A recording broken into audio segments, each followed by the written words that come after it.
Gordon De Bono għadu qed jitlob lill-Kummissarju tal-Pulizija Angelo Gafà biex jinvestiga b'urġenza l-għajdut iċċirkolati mill-Uffiċċju tal-Prim Ministru li l-qtil tal-ġurnalista Daphne Caruana Galizia kien b'xi mod marbut mal-kontrabandu tal-fjuwil.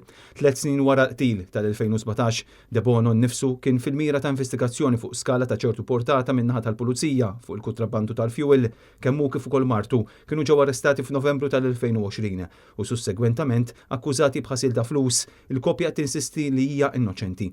Għalkemm il-proċeduri fil-konfront tagħhom għadhom għaddejjin, il-każ jinsab differit sine die sakemm tasal l-informazzjoni mitluba permezz ta' ittri mibgħuta lil ġurisdizzjonijiet barranin.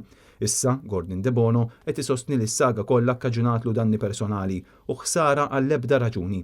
Permezz tal-ilmenti tiegħu fid-9 ta' Awwissu, De Bono staqsek l-arresti kienux premeditati u orkestrati minn persuni b'konnessjonijiet politiċi preżenti u passati kif ukoll minn uffiċjali tal-Pulizija apposta biex ifixklu l-kors tal-ġustizzja.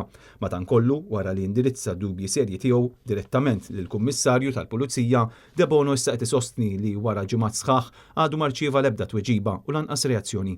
L-ilment oriġinali ilu għand il-Pulizija sa mill-11 ta' Awwissu. Quddiem din is-sitwazzjoni huwa ma kellux alternattiva oħra ħlief li jindirizza mill-ġdid lill-Kummissarju tal-Pulizija bil-miktub. L-ewwel nett ifittex konferma dwar jekk l-ilment oriġinali tiegħu fil-fatt wasalx lil Gafà u jekk xi ħadd fih dan il-korp kienx inkarigat biex jinvestiga l-ilment tiegħu.